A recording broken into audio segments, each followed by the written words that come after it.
banyak MWC yang mendapatkan larangan dari salah satu oknum dari Suriah ya agar tidak melakukan Basul Masail dari Fahru saya Razi. jadi lupa itu. Nah, Fahru Razi. Dari statement yang disampaikan oleh Kiai Fahru Razi ini bahwa yang namanya warga NU itu panutannya adalah pemimpin tertinggi dari Nahdlatul Ulama yaitu Rois Am. Apa yang dinarasikan oleh Rois Am PBNU, yakni Kiai Haji Miftahul Akhyar, itu narasi tanpa dalil, narasi tanpa sumber. Kalaulah memang nasab Ba'lawi atau Habib itu secara ijma atau istimai itu tidak bisa diganggu gugat, yakni tersambung, mestinya sekelas Rois Am menyertakan rujukannya. Ibaratnya seperti apa teksnya, diambil dari kitab apa namanya, siapa pengarangnya. Jangan-jangan rujukan Kiai Miftahul Akhyar Al-Burqatul Muthiko juga. Abad 9 lagi. Salah satu nama kitab yang diangkat oleh beliau itu adalah kitab Ghurarul Baha'idhawi karya dari Habib Muhammad bin Ali Khirit yang meninggal pada tahun 960 Hijriah, Kiai. Lebih baru lagi tuh. Lebih baru lagi. Lah ya kalau 960 berarti abad 10 dong. Ya kan kembali kepada husnudzon tadi.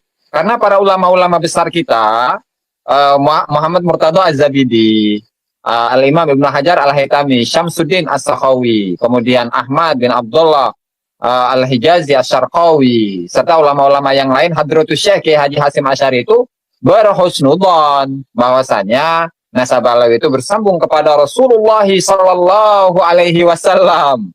Begitu, Kiai. Jawaban saya simpel. Apakah ulama-ulama yang disebut oleh Kiai Miftahul Akhyar dan tadi disebut oleh Gus Aziz, mana lebih tua? Ya Imam Fahru Razi, Kiai. Yang mana di dalam kitabnya Syekh Fahruddin mengatakan bahwa keturunan Imam Ahmad bin Isa hanya 3, Muhammad, Husain, Ali. Ya Imam Fahru Razi, Kiai. Lah ya sudah, artinya nama-nama ulama yang disebut oleh Rois M gugur dengan sendirinya melawan pengarang kitab Asy-Syajaratul Mubarakah. Begitu, Gus. Nah, artinya begini, Kiai. Saya bisa menyimpulkan bahwasannya untuk Rois Am PBNU, jadi sebenarnya beliau itu tidak mengaplikasikan apa yang menjadi ruh dari Nahdlatul Ulama itu sendiri. Kalau melihat pemaknaan dari Nahdlatul Ulama itu kan kebangkitan para ulama. Artinya dalam organisasi ini pasti menekankan kepada keilmuan, pengetahuan. Nah, tetapi pada kenyataannya sampai saat ini kita tidak mendengar satu statement apapun ya yang katakanlah dari secara resmi dari PBNU yang akan melakukan semacam Basul Masail di PBNU-nya atau di tingkat wilayah yang membahas tentang nasab, ketersambungan nasab atau keterputusan nasab dari Ba'lawi. Karena ketika seseorang itu melakukan husnudzon, terlebih untuk melegitimasi akan kebenaran dari nasabnya para habaib ini dengan husnudzon, tentu dari husnudzon itu malah yang akan muncul adalah kebodohan itu sendiri, Kiai. Karena apa? Karena dia tidak mau mencari, tidak mau meneliti, tidak mau untuk menggali pengetahuan-pengetahuan yang baru, dan juga cukup dengan pengakuan yang disampaikan oleh para ulama-ulama itu. Jadi apakah memang demikian? Sehingga kemudian MWC NU itu tidak boleh, atau di kalangan PCNU atau PWNU itu tidak boleh untuk melaksanakan Bahsul Masail yang membahas tentang kenasaban dari Ba'lawi. Apakah begitu, Kiai? Saya teringat uraian yang disampaikan oleh Kiai Miftahul Akhyar bahwa nggak mungkin kitab-kitab nasab Ba'lawi itu bisa ditemukan di abad 4, 5, 6, 7 karena itu situasi perang. Loh. Situasi perang ada aja sejarahnya. Namanya perang apa? Siapa lakonnya, siapa musuhnya, terjadi perang di mana daerahnya. Kan begitu. Kemudian 5 ada nama perangnya, siapa tokoh-tokohnya ada. Di abad 6 ada nama perangnya, ada tokohnya, keterangannya ada, sejarahnya ada. Di abad 7 ada. Lalu kenapa nasabnya nggak ada? Karena memang orangnya Nama nggak ada, perangnya Kiai. ada. Orangnya yang nggak ada. Lah Orangnya iya, yang kalau nggak ada, kemudian Kiai. alasan nggak mungkin ditulis waktu itu nasabnya keluarga Balawi karena perang. Ya kalau seperti itu nggak ada catatan sejarah perang tahun itu, siapa tokohnya, siapa pahlawannya, semua hilang semua. Ini menjadi lucu gitu loh. Iya. Artinya begini, Kiai ya. Saya cukup memahami bagaimana Rois Am PBNU ketika memaparkan statement yang beliau sampaikan dalam satu acara yang dalam rangka untuk melegitimasi kebenaran dari nasabnya Balawi. Apakah memang ada suatu kepentingan sehingga tidak boleh untuk membahas kenasaban Balawi? Pandangan Kiai? Kepentingannya kan bisa jadi karena dia tersandra oleh Habib, mungkin karena dia besananya Habib, menantunya Habib, atau mungkin ada kasus-kasus tertentu yang sehingga keleluasaan di dalam menyampaikan ilmu menjadi dibatasi atau terbatasi, nggak los gitu loh, Gus. Ojo ngomong iki, lain ngomong iki, awakmu tak ngeneki, yo repot juga kalau seperti itu. Sementara patut diduga loh, Gus. Patut diduga elit-elit PBNU itu tersandra oleh beberapa indikasi dugaan korupsi. Oh. Nah, memang ya, saya kemarin barusan ketemu dengan salah satu orang yang dalam tanda kutip mengantarkan surat langsung dari Presiden RI, yakni Bapak Haji Prabowo Subianto, ke sekian banyak orang terkait apa catatan orang-orang ini yang melakukan korupsi. Ada yang nilainya 6 sampai dengan 7 M, bahkan ada yang ratusan M sampai tingkat triliun, Gus. Allah, astagfirullahaladzim. Sampai segitunya, Kiai ya?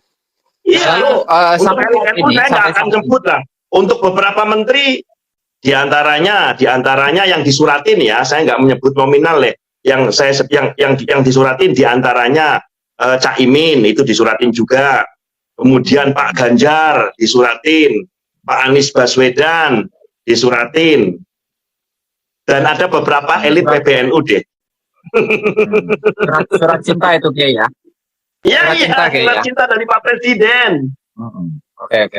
Ya mungkin karena itu ya tersandra itu. Nah, bagaimana selama ini Kiai itu bertemu dengan banyak para tokoh, banyak para ulama, banyak kiai-kiai yang tentunya memiliki banyak santri ya, yang menjadi pengasuh, di mana kiai-kiai ini menjadi pengasuh pesantren dan mungkin sekaligus menjadi pengurus NU, baik itu di tingkat wilayah, tingkat cabang, atau tingkat kecamatan.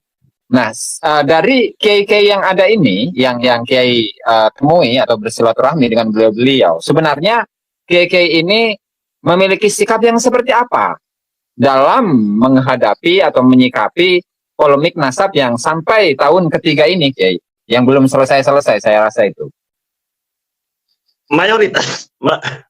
Mayoritas kiai yang saya temuin mulai Madura, Banyuwangi sampai Malang, kemudian Kediri, Tulungagung, sebagian Jawa Tengah, Jogja, sampai Jawa Barat dan juga Banten, itu mereka mengatakan menyesalkan dan sekaligus menyayangkan sikap PBNU yang tidak segera turun gunung untuk membuat Basul Masail. Itu poin pertama.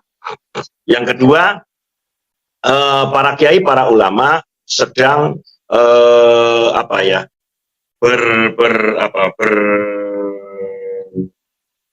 sepakat musyawarah untuk menjalin beberapa pondok pesantren, khususnya wilayah Jawa, yakni katakanlah mulai dari Banten sampai dengan Jawa Timur, itu untuk menghimpun di suatu titik untuk bikin Basul Masail. untuk bikin Basul Masail terkait dengan masalah deskripsi nasabnya Habib atau nasabnya Ba'lawi. Karena NU dalam hal ini tidak mungkin berani melakukan kajian Basul Masail terkait polemik nasab ini. Apa yang menjadikan tidak berani? Ya jelas dari dua tokoh besar, yakni Rois Amnya dengan Ketua Tanfidiahnya secara narasi membela daripada nasab atau silsilah Ba'lawi atau Habib itu sendiri. Sehingga para kiai yang ada di pondok pesantren yang menginginkan memposisikan ilmu pada jalur yang sebenarnya, pada jalannya sesungguhnya, ya terpaksa mau melakukan aksi tersendiri secara jaringan pondok pesantren untuk melakukan Basul Masail dalam waktu dekat. Begitu, Gus. Ya, artinya meskipun tidak dalam wadahnya NU, tetapi para kiai ini, para ulama-ulama Nusantara ini memiliki semacam satu motivasi untuk melakukan Basul Masail itu, meskipun di tingkat pesantren-pesantren tradisional yang tersebar di seluruh Indonesia, begitu Kiai ya? Iya. Berarti dengan adanya apa tadi itu semacam musyawarah dari para kalangan kiai, kalangan para ulama-ulama Nusantara, itu perkembangannya bagaimana Kiai? Apakah memang membuat satu lembaga atau satu komunitas yang kemudian komunitas ini nanti ke depannya memang akan secara khusus melakukan Basul Masail, begitu Kiai? Sementara untuk saya sendiri yang mendaulatkan atau didaulat sebagai ketua FANB Forum Ulama Nusantara Bersatu, ini akan ada giat seminar nasional Gus tanggal 20 Februari tahun 2025 di Pondok Pesantren Al Mubarak Arba'in di Telogo Sari, Wonosalam, Demak. Ini headline-nya atau judulnya adalah seminar nasional dengan tema harmonisasi agama dan Pancasila dalam merajut keutuhan NKRI. Jadi seminar nasional itu kemasannya, tetapi di dalamnya adalah merupakan ajang silaturahim para kiai, para ulama yang selama ini hampir 3 bulan kita sowan, kita silaturahmi, kita datangi ke tempat mereka satu persatu, saya dengan Kiai Alawi, Kiai Musyafa dan beberapa kiai yang lain, untuk kita kumpulkan di Demak. Nanti bermaksud setelah terjalin seminar itu ada petisi, sekaligus juga nanti akan ada gayung bersambut di bulan-bulan berikutnya segera mengadakan Basul Masail, khususnya terkait tentang status sebenarnya nasab daripada klan Ba'lawi ini. Ya. Yang kedua juga yang tidak kalah penting sebenarnya, ini bukan hanya persoalan nasab Ba'lawi, tetapi ada hal-hal besar yang menjadi PR ulama, yakni ulama Nusantara terkait pembelokan sejarah bangsa, pembelokan Nahdlatul Ulama, kemudian pemalsuan makam-makam, kuburan-kuburan, dan juga yang sangat memprihatinkan adalah dakwah ajaran khurafat, kesesatan Ba'lawi atau Habaib. Ini perlu saya utarakan di forum yang sangat luar biasa ini, di komanya Gus Aziz. Kitabnya sangat syuhroh wal istifadhah, sangat masyhur. Nama kitabnya Bughyatul Mustarsyidin. Ini perlu kita ulang lagi. Kitabnya Bughyatul Mustarsyidin. Karya siapa, Gus? Abdurrahman bin Muhammad Al-Masyhur. Abdurrahman bin Muhammad Al-Masyhur itu di halaman 247. Ada teks yang berbunyi, wa ala abi alawi afdolu ahlil bait. Keluarga Ba'lawi lebih mulia daripada ahlul bait. Di mana ahlul bait oleh kesepakatan ulama isinya 5 orang, yakni ahlul kisah, baginda Rasulullah Muhammad SAW, Sayyidah Fatimah, Sayyidina Ali, Sayyidina Hasan, Sayyidina Husain. Inilah ahlul bait. Ba'lawi di kitab buku yang mengatakan bahwa Ba'lawi lebih mulia daripada 5 orang ini. Ini kan kurang ajar. Bahkan ada ilatnya di situ, littiba'ihimus sunnah wa limashtahara anhum minal ilmi wal ibadah wa husnul akhlaq wal karomi wa tuqa bil ittifaq. tulisan kurang ajar Allah. itu kitab Bukhari. Subhanallah, astagfirullah. Artinya begini, Kiai. Ketika memang ada dalam kitab-kitabnya Ba'alawi, siapapun itu kan memang ada semacam apa ya, pengglorifikasian kepada nasab, kepada keluarga mereka atau kepada leluhur-leluhur mereka. Dan di samping itu banyak ajaran-ajaran atau doktrin-doktrin penyesatan kepada masyarakat dalam urusan agama tentunya ya. Apakah itu memang tidak dibaca oleh para tokoh-tokoh besar di PBNU begitu, Kiai? Menurut pandangan jenengan gitu. Apakah mereka tidak membaca itu? Menurut pandangan saya, PBNU saat ini, yakni beberapa oknum Suriah utamanya, itu lebih membaca, aku jadi pengurus NU, udah tambah duit, mobilku masih lama atau sudah baru. Ini kebanyakan seperti itu, Gus. Jadi yang dibaca itu materi and materi and materi. Itu kebanyakan seperti itu, sehingga lupa ada kasus yang krusial yang sedang dihadapi di tengah umat Islam yang ada di Indonesia. Ini poin pertama. Ya. Saya membacakan 3 teks dari 2 kitab. 3 teks dari 3 kitab. Yang pertama kitab Bukhari tadi. Yang kedua kitab An-Nahrul Maurud yang isinya di juz 2 halaman 4, wa amal ajam kal bahaim. Yang ketiga yang ada di kitab Kunuzuz Sa'adah Al-Abadiyah karangan Habib Husain bin Ali Al-Habsyi, di mana di situ diceritakan ada sosok Habib yang bernama Ahmad Al-Haddar, itu ketika melihat wanita di jalan maka memegang, menyentuh atau meremas payudara wanita itu. Ini 3 keterangan tadi, Bughiyah, Nahrul Maurud, Kunuzuz Sa'adah, saya sampaikan langsung di hadapan salah satu ulama sepuh Jawa Timur, yakni Kiai Haji Abdul Salam ya, atau Abdullah Salam ya, lupa saya namanya. Kiai Haji Abdul Salam Mujib, pimpinan Pondok Pesantren Buduran. Saya bacakan secara perlahan teksnya, apa sikap beliau, langsung menunduk, kemudian meneteskan air mata. Astagfirullahaladzim, astagfirullahaladzim. Dan mohon doa dari Gus Andi serta teman-teman dan siapapun yang mendengarkan suara saya, Syarifuddin Santri Deso atau Wali TikTok, saya sedang meramu mengumpulkan beberapa data-data dari tek-tek kurofat ajaran-ajaran Habib, sudah dikumpulkan oleh saya dengan tim, kisaran lebih daripada 40 cerita kurofat mereka, dan akan segera saya jadikan buku, dan mudah-mudahan ini buku perdana saya, dan ketika terbit orang pertama kali yang saya hadiahi satu buku adalah Gus Aziz. Matur nuwun. Alhamdulillah, subhanallah, saya bikin buku satu aja nggak beres-beres, masya Allah.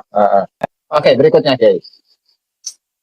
Lalu memang ketika menyikapi itu, apalagi dengan maraknya kuburan-kuburan palsu begitu ya di berbagai tempat, bahkan kemarin yang terakhir itu ada di mana itu di Batam, dan yang bergerak itu adalah Jatman itu sendiri kan, Kiai, pengurus Jatman dari Jawa Timur, kemudian juga yang bekerja sama dengan Jatman setempat, Jatman Batam dan lain sebagainya. Artinya hal ini tentu ketika melihat fenomena yang terjadi, tentu ini sebenarnya membahayakan untuk kondisi dari bangsa dan negara kita kan, Kiai.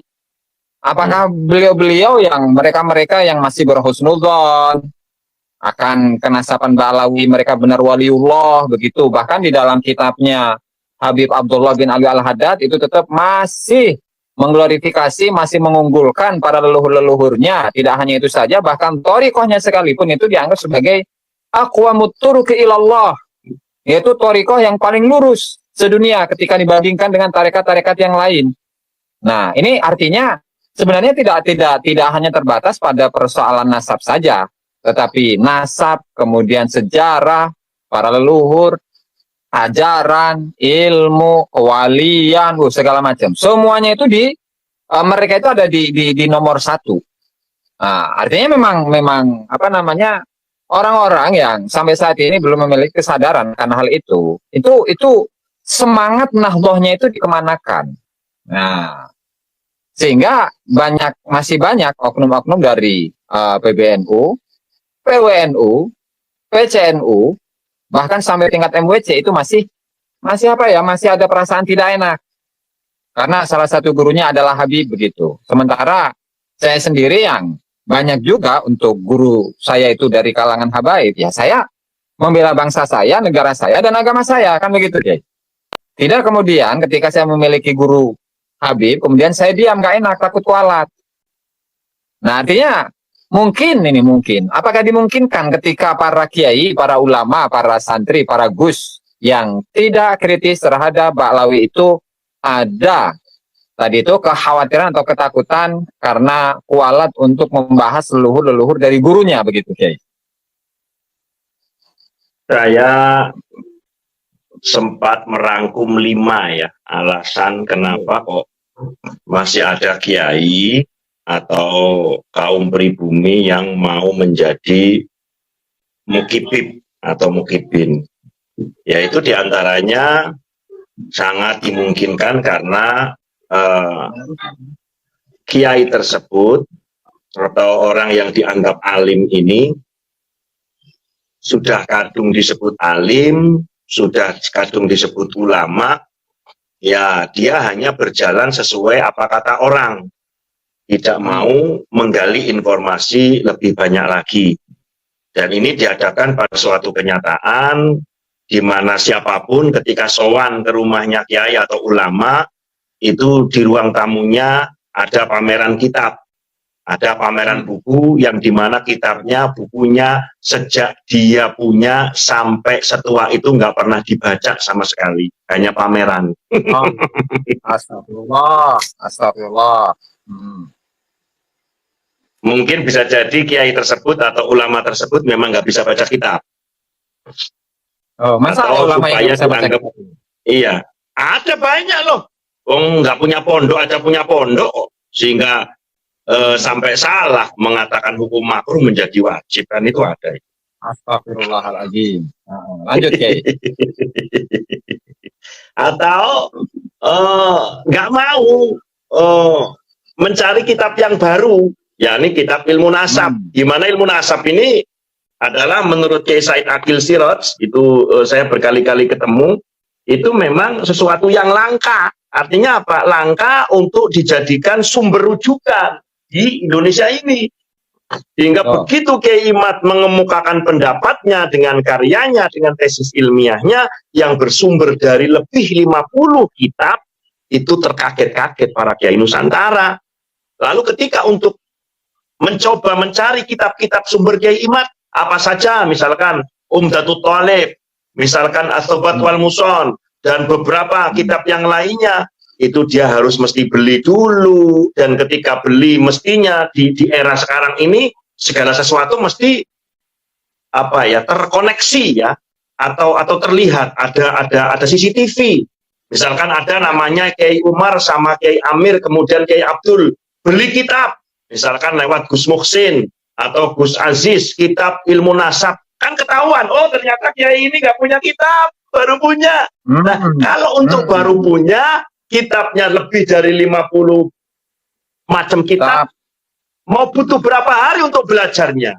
Membacanya satu kitab di apa itu namanya faslun tertentu, misalkan untuk tracking Ahmad bin Isa, itu keturunannya siapa saja, ada di zaman berapa, kehidupannya seperti apa, di Umdatul Thalib halaman sekian, di Al-Tafat Al-Muson, untuk mencari men-tracking masing-masing itu pun butuh waktu lebih dari 3 bulan. Itu baru untuk men-tracking dari masing-masing kitab. Belum lagi untuk mengkoneksikan tentang keabsahan dari isi kitab ini, yang abad 4 yang mana, abad 5 mana, abad 6 mana, 7 dan seterusnya, sampai di setelah abad 9-10.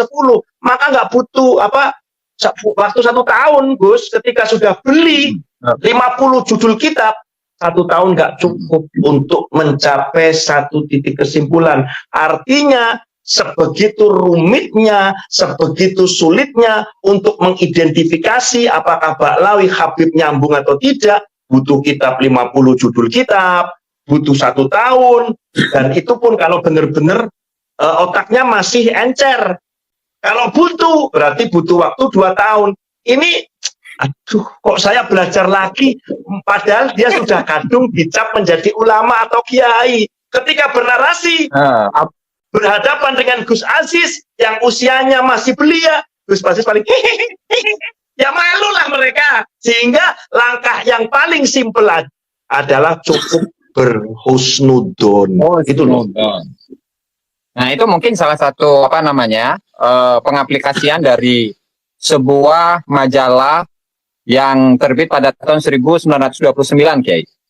Yang berjudul Dunia Islam itu ya, Dunia Islam, di mana saat itu di sini menarasikan ketika Balawi itu memiliki tingkat keilmuan katakanlah 90%, maka pengikutnya atau muhibbinnya itu harus 70%.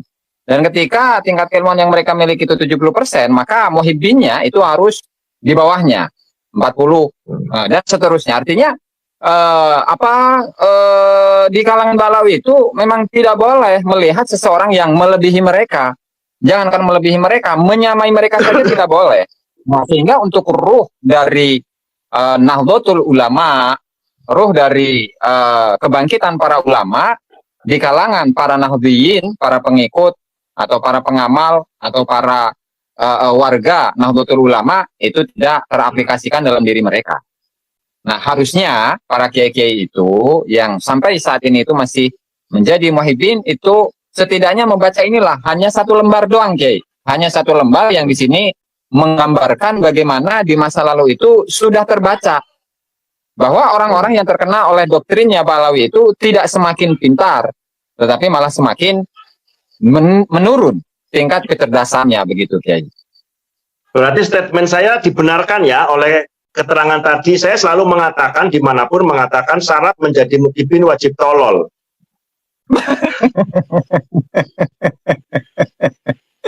Betul, Kiai, betul. Betul. Iya, saya dari dulu loh mengatakan syarat menjadi muhibbin wajib tolol. Ternyata ada temuannya. Oh, bisa jadi Gus, bisa jadi ada bagian Jibril di tubuh saya, kan seperti itu. Subhanallah, Kiai. Iya, karena yang saya baca dari salah satu ahli tafsir saintifik ya, bahwa Jibril itu adalah tidaklah mesti harus berbentuk malaikat, tetapi Jibril adalah bagian dari nilai-nilai kemuliaan baginda Rasulullah SAW. Nah, nilai-nilai kemuliaan itu bisa dijadikan semacam perantara keinginan Allah kepada sosok makhluk yang mulia dan paling mulia, yakni baginda Rasulullah SAW. Yang sehingga kalau meminjam istilah ini sangat dimungkinkan orang-orang yang beriman ini Allah memberikan masing-masing Jibril dalam perspektif yang tertentu. Ini saya hanya meminjam istilah yang disampaikan oleh Sayyid Ahmad Khan. Beliau adalah ahli tafsir di zamannya yang dikenal dengan ahli tafsir saintifik, gitu aja. Tapi bukan Azmat Khan itu, Kiai, karena Azmat Khan kan Habib itu, Kiai. Enggak, itu namanya Said Ahmad Khan namanya. Oh, bukan Azmat Khan, bukan ya? Bukan. Oke. Nah, komentar gimana? Yang perlu dijawab ya komentar di bawah itu. Mungkin dari teman-teman ada pertanyaan yang mungkin saya pilah-pilah dulu ya. Sampai kapan bangsa Indonesia dan PBNU berhenti dan yakin kalau Balawi itu bukan durian Nabi? Sampai PBNU kepengurusannya diganti semua yang nggak becus. Wah, itu udah terjawab ya. Segitu doang, Kiai.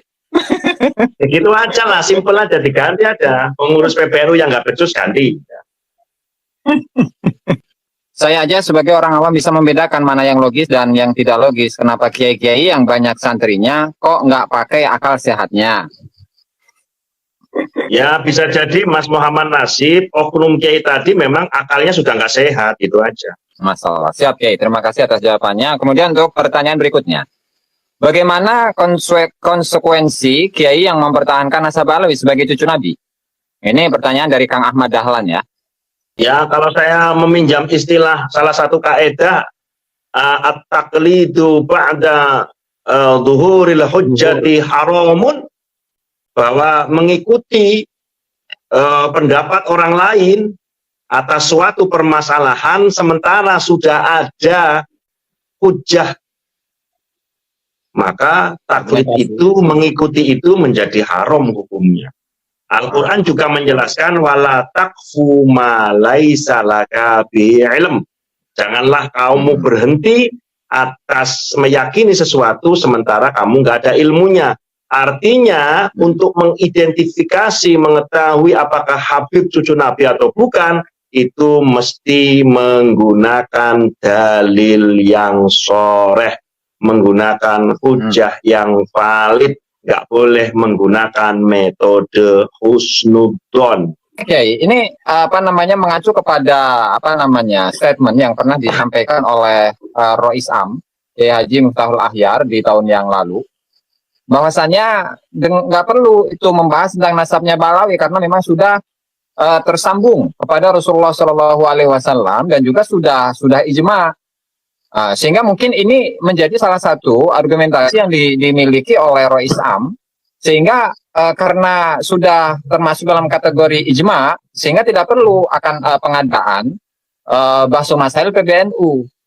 Artinya PBNU itu nggak perlu untuk mengkaji, meneliti, membahsul masailkan perkara atau persoalan mengenai nasab Balawi. Begitu, Kiai. Monggo. Baik.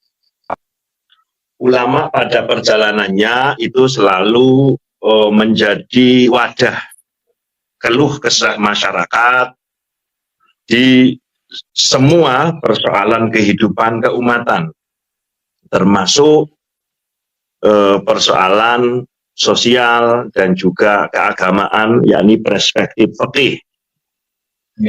Artinya problematika di tengah keumatan, ulama, kiai selalu menjadi standar rujukan untuk berkeluh kesah, termasuk juga berkaitan tentang keagamaan, yakni pada sisi fikih. Fikih kita tahu ada 4 dimensi, yakni ubudiyah, munakahah, muamalah, dan kemudian jinayah. Namun patut disayangkan saat ini di mana ada problem yang sangat besar, problem yang sangat memanas sekaligus meruncing dan sudah ada terjadi bentrokan fisik, yakni yang terjadi di tanggal 10 Agustus tahun 2023 di Kerawang. Tapi ulama NU yang kultural sampai dengan hari ini tetap tidak berkeming, tidak menunjukkan jati dirinya. Seakan-akan ulama NU dalam tanda kutip elit pengurus, yakni yang di jajaran Suriah PBNU, nampak sekali kemandulannya dalam tanda kutip, ketidakpekaannya dalam tanda kutip atas persoalan yang sedang terjadi. Padahal di Nahdlatul Ulama itu ada yang kita sebut dengan lembaga Bahsul Masail, di mana dalam butir F pasal 16 yang isinya adalah menyatakan bahwa tugas Bahsul Masail adalah menghimpun, membahas, dan memecahkan masalah-masalah yang mauquf dan waqi'iyah yang harus segera mendapatkan kepastian hukum. Nah, oleh karenanya semestinya Bahsul Masail di kalangan Nahdlatul Ulama ini adalah merupakan hal yang diyakini sebagai tradisi intelektual yang berkembang sudah sejak lama. Bahkan ditengarai Bahsul Masail ini ada sebelum NU itu lahir, Gus. Dan saya ada menemukan catatan untuk NU sendiri, ada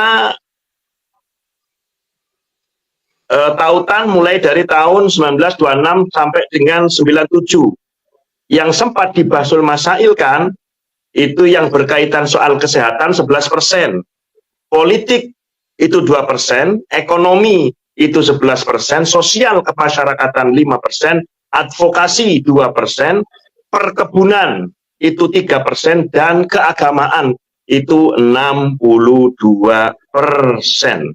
Hampir semua problematika keumatan itu nyaris tidak ada jawaban. Semua dijawab lewat keputusan Bahsul Masail di semua tingkatan, apalagi yang skala nasional yang dilakukan oleh pengurus besar Nahdlatul Ulama. Namun sekali lagi kembali kepada situasi yang terjadi hingga saat ini, Gus, Ya. terkait polemik nasab, yakni nasab Habib ataupun nasab Ba'lawi, tersambung atau tidak, jelas melalui tulisan lembut Kiai Haji Maduddin dan narasi apik yang dilakukan oleh Kiai Haji Maduddin lewat berbagai macam kitab nasab, lebih dari 40 kitab nasab.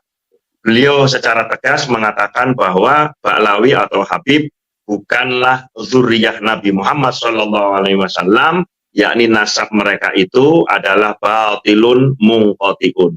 Mestinya ini segera direspon baik oleh kalangan ulama NU struktural ataupun kalangan pondok pesantren yang tentunya saya berhusnudon, baik itu Kiai NU struktural maupun Kiai pondok pesantren. Sekali lagi saya berhusnudon, para beliau tentunya memiliki kitab nasab, tentunya. Husnudon kan boleh. Boleh. Silakan. Asal jangan husnudon ketersambungan nasab ya. Begitu. Siap. Pertanyaan berikutnya, Kiai. Apakah mungkin PBNU Gus Yahya meniru Gus Dur dalam membela Habib? Apakah faktornya sama seperti Gus Dur membela Habib dulu? Nah, tentu ini mengacu kepada di tahun 90-an ya, ketika ada salah satu ketua MUI atau Menteri Agama ya, yang mengeluarkan statement bahwasanya di zaman ini ketua MUI yang menyatakan Kiai Haji Hasan Basri kalau tidak salah, bahwasanya sekarang ini sudah tidak ada lagi keturunan Rasulullah Shallallahu Alaihi Wasallam. Lalu kemudian Gus Dur itu mengeluarkan statement dalam rangka membela bahwasanya para keturunan Rasulullah yang saat itu dikenal sebagai Habib itu masih banyak. Begitu, Kiai. Monggo dijawab. Enggak, jawaban Gus Dur tidak menyentuh ke Habibnya, Gus. Gus Dur tidak menyebut Habib. Enggak. Jadi gini, Gus Dur itu menyatakan bahwa beda antara batu koral dengan permata. Jadi tidak perspektif membela Habib, tetapi Gus Dur membela bahwa di dunia ini termasuk Indonesia masih ada anak keturunan Rasulullah Shallallahu Alaihi Wasallam. Tidak menyebut spesifikasi Habib. Enggak. Oh, jadi itu diplesetkan Kiai ya, seolah-olah Gus Dur itu membela Habib. Oh, astagfirullahaladzim, itu luruskan itu. Oke, kemudian berikutnya Kiai, dari Kang Ahmad Dahlan lagi ini, membuka pemerintah Republik Indonesia untuk membubarkan Robitoh Alawiyah.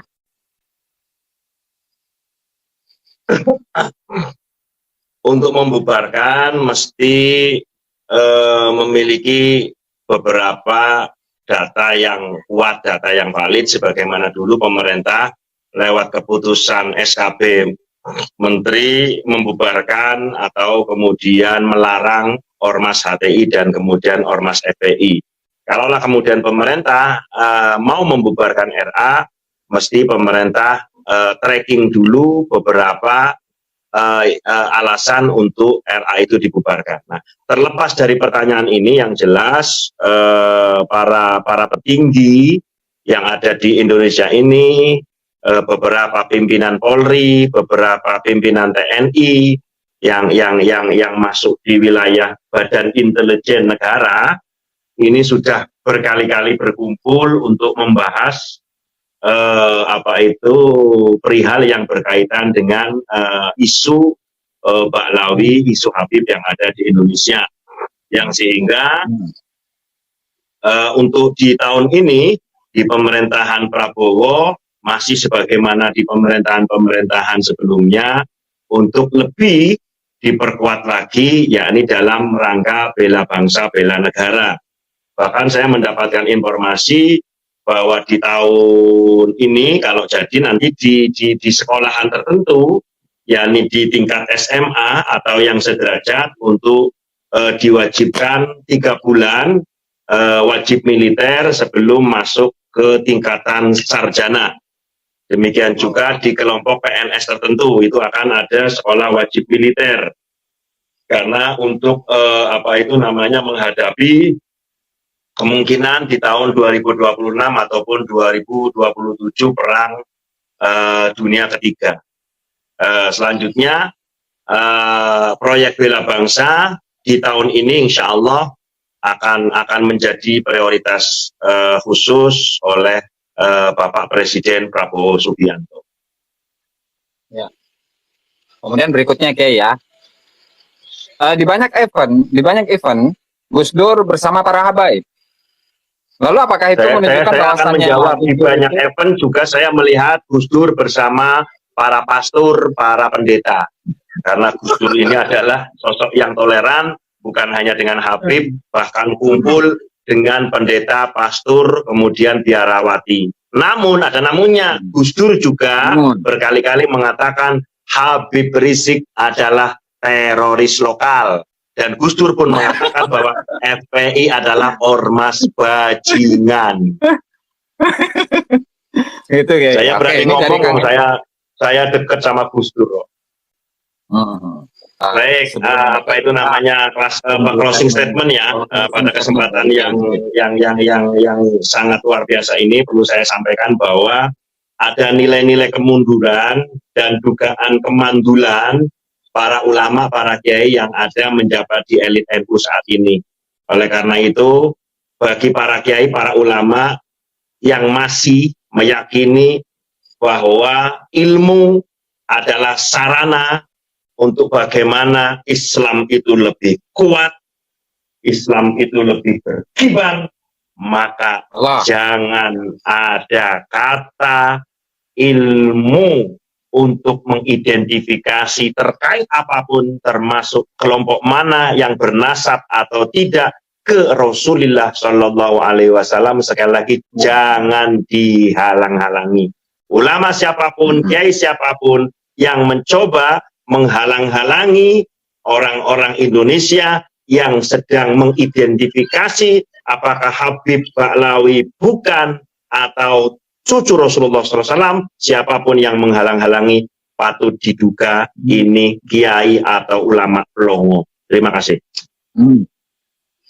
Sebelum ditutup Kiai, doa, karena saya biasanya itu sebelum menutup itu doa untuk umat Islam Kiai. Allah maghfir umat Islam Muhammad itu Kiai. Monggo Kiai, memimpin doa.